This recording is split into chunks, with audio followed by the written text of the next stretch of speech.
L'année 99-2000, j'étais encore au lycée. J'étais un adolescent à l'époque. Il y avait un monsieur, je ne me souviens pas très bien de son nom. J'essaie de fouiller ça depuis l'après-midi, ça ne me revient pas. Il marchait toujours, il avait toujours porté une chemise blanche. C'était 3 ou 4 ans après. On nous a raconté ce qu'il faisait. Il avait toujours une chemise blanche, il habitait vers les Nièges. Chaque matin, tu vas le rencontrer, c'était la même chemise blanche. Car ce n'était pas une chemise blanche, c'était une chemisette. Et il avait toujours un billet d'argent ici. Une chemise qui était très visible et qui permettait que le billet de 10 000 soit visible à distance. On a passé 1 an, 2 ans, 3 ans. Je crois peut-être 2002 ou 2003. On est au Carrefour Beignet là, chez Félicité. On est en train de faire des commentaires. Et un jour, quelqu'un pensait à ce papa-là. Il m'a dit, mais qu'est-ce que le papa est devenu?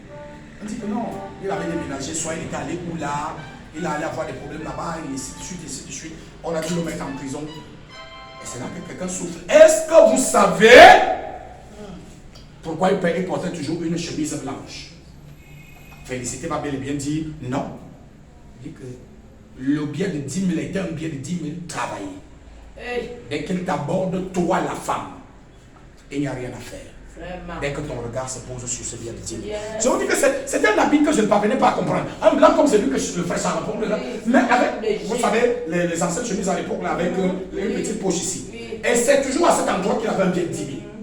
Et le billet de 10 000 était visible à distance. Et donc on se pose la question, il a toujours la même chemise. Il a toujours presque la même chemise. Est-ce qu'il la lave dans la nuit? Qu'est-ce qu'il en fait? Le gars travaillait son argent. Et il était toujours accompagné d'une femme. Et on dit que c'est pour ça qu'il allait habiter vers les Nièges là-bas. Parce que les étudiants de les Nièges, quand ils sortaient, il lui fallait toujours une nouvelle femme. Ouais. Toujours une nouvelle femme. Toujours une nouvelle femme. Vous voyez, soit on l'avait affecté, je ne sais pas où c'était, dans quelle localité là. Il allait avoir des problèmes là, peut-être à Conolly, il allait avoir des problèmes là-bas, on l'a arrêté, on l'a mis en prison.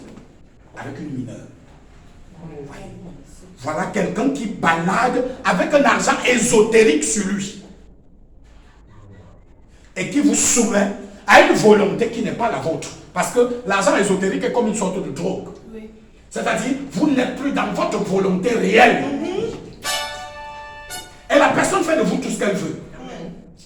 C'est la même chose. Une nuit, j'étais en train de travailler, on vient d'arriver ici à Yaoundé, et j'ai décidé de travailler un peu sur la production financière. Étant donné que j'ai fait économie à l'université, je connais à peu près comment le circuit économique fonctionne, comment le papier est produit dans la localité de Clairefontaine en France, le papier avec lequel on imprime l'argent au Cameroun ici. Bon, ce papier-là arrive au niveau de l'aéroport à Yaoundé, en stock, et il va aller à la BEAC. Le papier est encore vierge. À la BEAC, là-bas, comme il y a des planches à billets, c'est là-bas donc qu'on fait passer maintenant les cachets sur cet argent. En fonction des dimensions, on aura maintenant les billets. J'ai dit, Seigneur, mais pourquoi est-ce qu'on ne peut pas fabriquer ce papier-là ici au Cameroun et produire cet argent-là ici directement?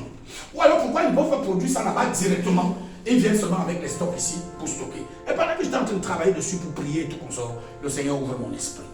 Et il m'a dit, voici les incantations qui sont faites sur cet argent. Et c'est pourquoi il y a un certain type d'argent que quand il atterrit dans ta main, si tu n'as pas fait une véritable prière de consécration, il passe comme une lettre à la poste. Amen. Amen. Alléluia. Amen. Les incantations commencent depuis Clairefontaine, en France. C'est un quartier de Paris, jusqu'ici. Alléluia. Amen. Donc vous imaginez que quand quelqu'un prend déjà un argent, des biens de banque qui sont déjà sous une influence d'incantation, il fait encore d'autres travaux supplémentaires dessus. Vraiment. Il vient vous remettre. Mais vous vous retrouvez doublement possédé et envoûté. Et vous allez vous retrouver dans une situation où vous voyez quelqu'un, il a travaillé pendant 30, 40 ans. Le jour qu'il doit rentrer au village, il n'a que le sac de voyage. Mon frère, c'est que ce n'est pas à son niveau. C'est pas à son niveau. Alléluia. Amen. C'est pas à son niveau. Alléluia. Amen. Et vous voyez la situation dans laquelle nous nous trouvons. Et il y a des gens qui travaillent comme ça. Des marabouts travaillent sur leur argent. Les secteurs travaillent sur leur argent. Tous ceux qui réalisent qu'ils ne peuvent pas obtenir des femmes et des faveurs de ces femmes-là à travers la drague, à travers les méthodes, j'allais dire, régulières. Ils sont obligés d'utiliser leurs billets de banque sous la forme de charme, sous la forme de drogue, sous la forme de poison. Et ils mettent cet argent-là à la disposition des personnes faibles et fragiles de caractère, parce qu'ils savent qu'à partir de ce moment-là, ils peuvent commencer à manipuler votre comportement, votre caractère, vos habitudes et vos attitudes. Alléluia. Amen. Alléluia. Amen. Il est donc important pour nous ce soir de réaliser, peuple de Dieu, que dans le cadre des nouvelles armes domestiques de destruction, nous avons ces 4 points qui sont à l'ordre du jour et qui sont d'une valeur incommensurable comme armes de guerre dans les familles, dans les communautés, de manière interne à chaque activité. Nous avons ce genre de situation. Dans les équipes de football, là-bas en Europe, frère, si le Seigneur pouvait ouvrir vos yeux, on vous montrer les incantations qui sont faites. Comme la Coupe du Monde doit commencer là. Sur les maillots, sur les godasses, sur les bas, sur l'argent qu'on va payer à ces gens. Ne soyez pas parfois surpris. Quand vous regardez un des grands footballeurs comme Diouf, il rentre, il n'a plus rien. Des grands footballeurs comme Cristiano Ronaldo, il rentre, il n'a plus rien. Parce que s'il n'a pas quelqu'un en arrière-plan qui va faire un travail ésotérique contraire pour reconditionner cet argent, c'est un argent qui passe comme une lettre à la poste et cet homme va terminer sa carrière bredouille, sans rien à la main. À cause de cette situation que vous voyez. Ces 4 armes ne sont pas des armes qui nécessitent d'avoir une guerre ouverte. C'est des armes où, pour que quelqu'un vous empoisonne, il n'a même pas besoin que vous ayez une querelle. C'est sous silence. Pour que quelqu'un vous donne un charme, il n'a pas besoin que vous ayez une grande intimité. C'est sous silence. Pour que quelqu'un vous drogue, il n'a pas besoin de s'éloigner de vous, il a juste besoin de se rapprocher de vous et il va vous frapper à bout portant. Pour que quelqu'un vous mette dans les conditions d'un argent ésotérique, dans lequel vous pouvez faire un horrible accident, dans lequel vous pouvez perdre votre propre vie, dans lequel vous pouvez vous retrouver avec beaucoup de difficultés sur le chemin de votre existence. Frère, ça ne demande même pas que vous ayez d'abord une querelle. Il a juste besoin de se rapprocher de vous et le reste va suivre sans autre forme de procès. Il faut faire très attention avec ces choses. Très attention. Hommes et femmes confondus. Hommes et femmes confondus. Je vous raconte toujours l'histoire de cet homme-là, ce prêtre, qui prenait les offrandes d'une maman et qui s'est retrouvé à la dernière minute qu'il était coincé. On dit que mon ami, l'argent que tu prenais là, ce n'était pas un argent gratuit. Tout ce qu'on venait te donner là, ce n'était pas gratuitement. Il faut payer. Il faut vous retrouver coincé. Et il y en a qui veulent aller très vite. Ils veulent avoir tout l'argent du monde, tout de suite. Et il y en a qui ne veulent pas transpirer. Il y en a qui ne sont pas prêts à trouver satisfaction dans le cadre de leurs besoins, dans le minimum qu'ils ont entre les bras. Je viens te dire, frère, même si on te donnait 1 milliard tout à l'heure, d'ici l'année prochaine, tu seras de nouveau dans les besoins. Alors prends et cultive la capacité à trouver satisfaction dans la quantité que tu as entre tes mains. Et trouver des solutions. Amen. Et continuer d'avancer en t'attendant au Seigneur. Alléluia. Continuer d'avancer en t'attendant au Seigneur. Amen. Continuer d'avancer en t'attendant au Seigneur. Amen. C'est très important. C'est très important. Amen. On a des jeunes filles qui sont mortes à la fleur de l'âge. Je connais une camarade à soi. J'étais en 3e année quand cet enfant est entré en 1re année. Je la connais parce qu'elle venait de mon atelier à l'époque. Elle vivait avec un boss de mon atelier là-bas dont je ne veux pas citer le nom. Voyez-vous? Elle habitait la plus grande minicité à soi, où le loyer a 400 000 l'année. C'est-à-dire la minicité a des chambres, et il y a l'eau, forage sur place, il y a la poubelle sur place, il y a un gardien sur place. C'est pas pour les pauvres. C'est là-bas qu'elle habitait. Mais elle a raconté à ses copines qu'elle a commencé à vivre avec cet homme quand elle était en terminale. Cet homme ne lui a jamais demandé le sexe. Elle a raté le bac, elle a encore vécu avec lui une année supplémentaire. Le type ne lui a jamais demandé le sexe. Mais ce jour-là, En plein deuxième semestre, à soi,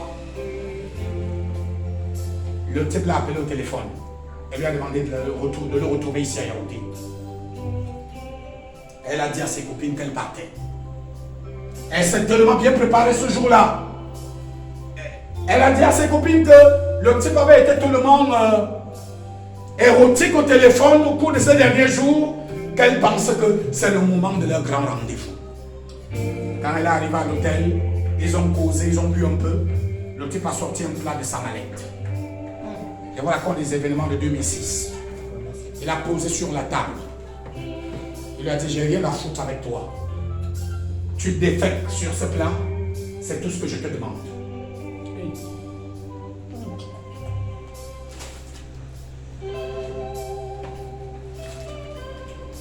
Et vous savez, quand votre vie a déjà atteint un certain standing, vous n'êtes plus prêt à descendre. Parce que le rétropédalage est trop compliqué. Alors elle a accepté. Elle a fait ce que le type demandait. À la douche, elle est venue lui remettre. Il lui a demandé de sortir. Quand il a rappelé environ 20 minutes plus tard, elle est venue trouver que le plat était propre et qu'il était en train de lécher ses doigts. Il a pris 1 million. C'est le jour qu'il lui a donné la plus grande somme. Et il lui a demandé de rentrer, qu'ils allaient se voir 2 jours après. Quand il est arrivé à soi ce soir-là, je n'oublierai jamais. Nous étions en pleine composition. Et nous sortions tard, autour de 20h, parce qu'on avait 3 épreuves par jour, et chaque épreuve avait 3 heures. J'ai été interpellé par un autre gars d'Aubin, mon atelier, qui m'a dit, est-ce que tu connais tel? Elle arrive en première année de l'année passée, la voilà qu'on est en train de transporter pour l'hôpital général. Elle respirait encore, mais elle était là comme quelqu'un qui était dans le coma. Quand elle est arrivée à l'hôpital général, la seule chose qu'elle a pu faire, c'était d'expliquer à ses copines, les 2 copines qui étaient avec elle, et qui criaient au téléphone pour informer ses parents. Voici ce que le boss avec qui je suis m'a demandé aujourd'hui comme condition. J'ai donné. Quand je suis revenu, j'ai eu l'impression qu'il avait bien mangé. Et il n'a même pas lavé son plat. Il a pris son plat devant moi, il l'a remis dans sa mallette. Et il m'a remis 1 million. Il m'a dit qu'on devait se revoir dans 2 jours. Quand les médecins ont vu que l'appareil de réanimation ronronait déjà d'une certaine façon, ils ont demandé à ses camarades de sortir. Et quand elle revenait 1 heure de temps plus tard, cette fille était morte. Elle était morte. Malheureusement. Malheureusement. Au nom de quoi? Au nom de l'argent. Parce que ce n'était pas un argent simple. Un argent qui vous demande du boulot. Frère, ne se dépense pas comme ça. Amen.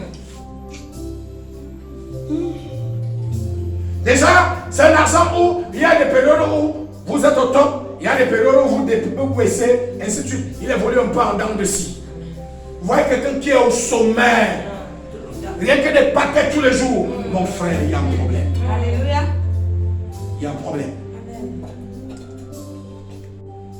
Que dirais-je de l'autre qui a été tué à Douala l'année passée? Le monsieur, lui, n'a pas mangé. Mais il a demandé qu'elle se couche sur le lit. Et il a déféqué sur son dos. Et il a pris 2 millions, il a giflé avec. Il a dit, tu vois donc que le rituel que j'ai demandé de faire était aussi simple. Et il est sorti, il est parti, il lui a dit, reste te laver. Mais le problème, c'est que quand elle a terminé d'aller se laver, et qu'elle est descendue pour laisser les clés à la guérie de l'hôtel et partir, elle a réalisé que tout le monde était mal à l'aise à son passage. Et la dame qui était à la guérie lui a dit, mais madame, est-ce que votre amie n'a pas un problème? Il y a une odeur de caca. Alors qu'elle savait qu'elle avait mis toutes sortes de parfums et de désodorisants. Elle est allée monter dans un taxi. Le taxi a roulé à peine 100 mètres. Le taximan lui a demandé de descendre. Elle est arrivée à la maison, elle a commencé à pleurer. sur le champ. Parce que ça n'attend pas, c'est à l'immédiat. Et ça ne prend pas seulement que des femmes, ça prend des hommes. Et ça ne prend pas seulement que des païens, ça prend même des chrétiens. Parce qu'à l'église, on passe tout notre temps à ne prêcher que Jésus, alors qu'on est dans le monde et que nous sommes entourés des réalités sur lesquelles il faut marquer un arrêt pour apporter un enseignement au peuple de Dieu. Bien-aimé, c'est très important. Parce que des hommes et des femmes meurent chaque jour à la fleur de l'âge. Parce que psychologiquement, ils n'ont pas été préparés à affronter les réalités du monde dans lequel nous nous trouvons. Un monde pourri, un monde décomposé, un monde sous le contrôle de Satan. Et nous avons besoin de prendre conscience ce soir, de réaliser que ces choses n'arrivent pas qu'aux autres. Et il y a autour de nous du poison, des charmes, des drogues et de l'argent ésotérique. Et nous avons besoin de prendre une réelle conscience devant ces réalités si nous voulons continuer d'avancer. Il y en a qui chantent là et en tant que chantres, ils sont exposés à toutes sortes de flatteries machiavéliques, diaboliques, de nature à les pousser à vendre précocement leurs âmes au diable. Et il faut dire aux enfants que l'argent est bien, mais l'argent se travaille. L'argent exige des efforts. Et que quand quelqu'un commence à le distribuer comme s'il n'avait plus de valeur, il faut faire attention. Il faut faire très attention. Et que ce soit dans nos églises et communautés, que ce soit dans nos familles et villages, que ce soit dans nos quartiers, nous sommes noyés dans ces réalités qui existent et qui peuvent nous porter préjudice. Le poison, les charmes, la drogue, l'argent ésotérique. Voyez-vous, on a la grâce à l'heure actuelle qu'on a les téléphones Android. On n'a pas la possibilité peut-être de voir quelqu'un qui a un champ et qu'on va nous dire que voilà le manga là-bas pour aller montrer aux enfants. Mais l'autre soir, j'ai tapé sur Google. Et cette plante-là s'est affichée. J'ai appelé Aaron et ses frères. J'ai dit, viens voir, cette herbe est dangereuse. C'est vrai qu'entre une image et la réalité, il peut avoir un décalage. Mais j'ai dit, lui n'a pas le droit de grandir comme moi. C'est quelqu'un qui peut te donner cette herbe.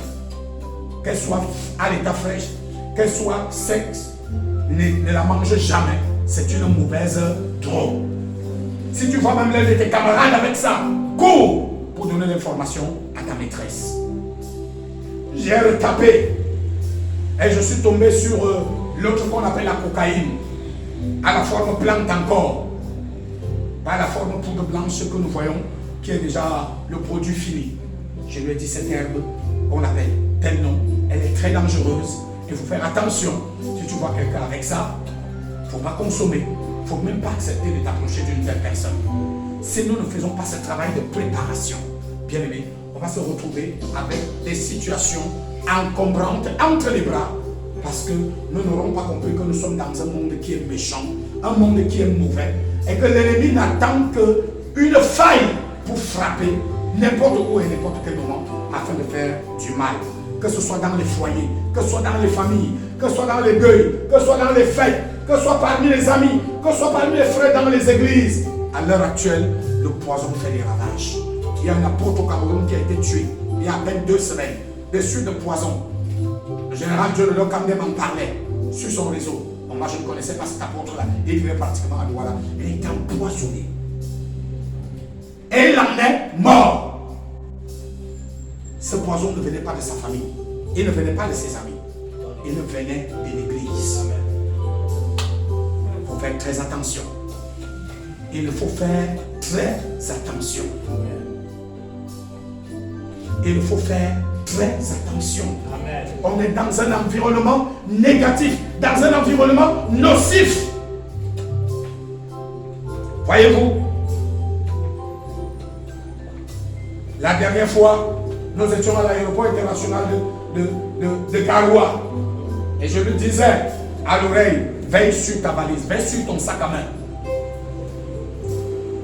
Parce que j'avais vu dans les enquêtes À Yaoundé ici, les gens sont à l'aéroport, une femme a son sac à main. Le monsieur a son paquet de drogue. Il a calculé au moment où la femme était discrète, il a laissé le paquet de drogue dans son sac. Et il savait que si elle réussit à traverser, quand ils vont se retrouver à l'intérieur de l'avion, il va trouver une solution pour revoler son paquet de drogue. Malheureusement, cette femme a été arrêtée au hall d'embarquement avec cette drogue dans son sac. Elle ne savait ni d'Adam ni d'Ève, ni d'Ève. Le lendemain, l'intervention des images des caméras de vidéosurveillance, cette femme serait en train de pourrir en prison. En prison. Elle me mettait encore davantage Dieu que même la seule pour poudre, elle ne savait même pas que c'est la drogue. Alléluia. Alléluia. Amen. Dans l'aéroport de Bogota en Colombie, c'est là-bas que cet événement avait eu lieu. Et des choses comme ça attire votre attention pour vous faire comprendre que le mal est partout. Et l'être humain est toujours là parce qu'il veut faire du mal. Et je veux dire, veille sur ton sac à main, veille sur ta valise. Parce que tu ne sais pas à quel moment quelqu'un peut mettre un truc là et tu te retrouves entre les mains des forces de l'ordre alors que tu ne sais ni d'Adam ni d'Ève. Alléluia. Amen. Et c'est comme ça que ça fonctionne. Dans nos fêtes à l'heure actuelle, les gens viennent avec du poison. On sort pour une balade entre amis, prendre un pot chez un ami, manger ensemble. Les gens ont la drogue dans le sac. Je vous ai raconté une scène ici dimanche où une femme est en plein séminaire à Kribi. Elle se retrouve droguée, elle se retrouve dans la chambre d'un homme qu'elle n'a jamais désiré dans son cœur. Frères et sœurs, et il a été sans pitié à son sujet. Pourquoi? Parce que le moment où vous baissez la garde, c'est le moment où Satan choisit de vous frapper. Et il ne va jamais frapper pour quelqu'un qui n'a pas de vie construite. Il aime quand quelqu'un a déjà bien bâti sa vie. Amen. Et que tu es déjà au sommet pour te cueillir là-bas et te ramener à zéro.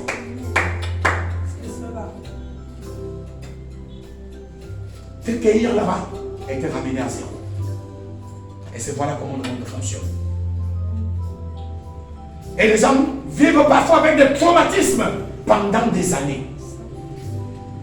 Ça veut dire que quelqu'un est arrivé et il fait de ta vie un désastre jusqu'à la fin. Sans pitié. Avec ses armes, le poison, le charme, les drogues, l'argent ésotérique. Voyez-vous? Regardez les jeunes qui deviennent fous à l'heure actuelle. On donne 10 millions à quelqu'un. On demande de dépenser ça en 2 jours. C'est possible. Ouais, quelqu'un arrive dans la ville, il gare le véhicule, il descend, il commence à se déshabiller. Pourquoi? Parce que c'est un argent ésotérique. L'argent des conditions. Bien-aimé, mieux vaut pour toi avoir 100 000, 20 000. Quand je prends ma douche le soir, j'ai dit aujourd'hui que je suis fatigué, je ne vais pas prier. Je dors jusqu'au matin. Je n'ai pas de pression. Je me lève et je continue ma vie tranquillement. Frère. C'est pourquoi n'ayez jamais honte d'une situation de votre vie. Ça dit, même quand j'ai porté le costume de 500 000 et que Charles doit aller prendre des enfants, j'ai une course à faire, j'emprunte le taxi. Elle dit, mon frère, amen. On n'entre pas avec des véhicules dans le cercueil. C'est ça. Pourquoi?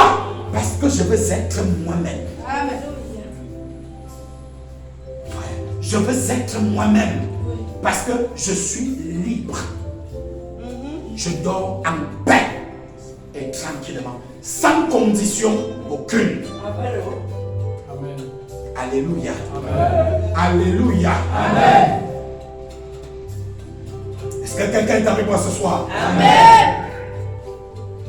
Donc faites attention, jeunes gens. Faites attention, peuple de Dieu. On est dans un monde dangereux. On est dans un monde méchant. On est dans un monde mesquin. On est dans un monde foyeux. Et ces gens souffrent. Ces gens pleurent. Et ces gens ont parfois besoin de notre secours. Voyez-vous, j'ai eu une situation ici à l'église un matin. J'entre au bureau, un couple entre, et pendant que je suis en train de les recevoir, la femme accuse son mari. Et depuis des années, le mari ne fait plus le travail. Voyez-vous? Charles était là, il a fui. Il disait que le genre de dossier, si le dimanche matin, ça va être trop compliqué. Voyez-vous? Et j'ai commencé à écouter. Ouais, on n'est pas l'homme était tout feu, tout flamme. Est-ce que je suis venu au tribunal ici? Je le regardais comme ça. Il disait que le petit réseau où tu es là entré là, je vais mettre ça sur la table tout à l'heure et je vais t'humilier. Alléluia. Il a fait son boucan autant qu'il voulait. Jusqu'au moment où moi j'ai posé la question que je voulais poser. Parce que moi j'ai un problème dans ma vie, c'est que ce que j'ai à dire, je vais te le dire, qu'il neige ou qu'il pleuve. Il n'y a rien à faire, je vais te dire. Donc là-bas, quand vous entrez, on retire donc l'autre là. Vraiment. Bon maintenant il souffre, donc tu vas faire quoi? Ouais, il ne parle plus avec mépris. Il a baissé la tête. Vraiment, je suis en train de me battre pour trouver une solution. Les postes, la gloire, les missions, l'honneur, pour un argent dans lequel tu n'auras pas de paix. Alléluia. Voilà le monde dans lequel nous nous retrouvons. Et bien aimés, si on ne forme pas nos enfants, ils vont se retrouver dans une situation qui va dépasser leur entendement. De temps en temps, il faut leur donner un peu d'argent et leur rappeler qu'un étranger, quelqu'un qu'ils ne connaissent pas, n'a pas le droit de leur donner de l'argent. Regardez le petit garçon qui en est mort. Je suis sûr que si on lui avait donné un peu d'argent à la maison, peut-être il n'aurait pas vu ce 100 francs avec autant de valeur comme il a vu cela ce matin. Alléluia.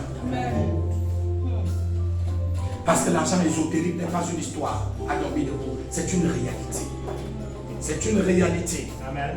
La drogue est une réalité. Amen. Et il y a des gens qui ont grandi, frère. Si vous lui demandez que, quand on dit drogue, il s'agit même de quoi? Parfois même le nom, il ne peut pas vous donner. Mais il sait qu'il existe une drogue. Alléluia. Amen. Voyez-vous, on a demandé à un enfant une fois les noms des différentes drogues. Et il a dit qu'il y a le manga. Il a dit qu'il y a le marijuana. Voyez-vous? Il a dit qu'il y a le chanvre indien. Donc il pensait qu'il était en train de citer plusieurs drogues. Il ne réalisait pas qu'il était en train de citer la même chose. Voyez-vous? Et il y a beaucoup de personnes qui ont grandi comme ça. Ils pensaient que c'est plusieurs choses à la fois. Mais à partir du moment où vous êtes appelé à former les gens, vous êtes obligé de rentrer encore vous-même dans l'étude pour comprendre ce qu'il en est de ces réalités auxquelles nous faisons face de manière permanente et continuelle. Alléluia. Amen. Et en cette soirée, je suis venu te dire, fais attention à ces trois armes. Amen. Elles semblent être des armes nouvelles. Elles sont des armes de destruction. Le poison, le charme, les drogues, l'argent ésotérique. Parce que depuis l'âge de la Bible, même le roi Assuérus a failli être empoisonné par deux de ses collaborateurs, les eunuques. Il a fallu que ce soit Mardochée qui aille révéler le secret pour sauver la vie du roi. Frères et sœurs, l'humanité de la méchanceté a commencé depuis la nuit des temps.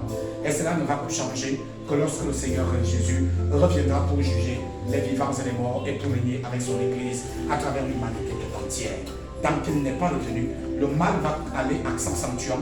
Et si nous ne prenons pas les dispositions qui s'imposent, alors là, vous quittez la vie très tôt et quelqu'un peut abréger ainsi votre destinée. Quelqu'un peut mettre ainsi hors d'état de nuire votre destin alors que vous étiez bien parti pour entrer dans la gloire de la bénédiction. Et très souvent, ce n'est pas les personnes maudites, pauvres, insignifiantes, qu'on part empoisonner. C'est toujours des personnes sur qui est rattachée une grande destinée. C'est toujours des personnes sur qui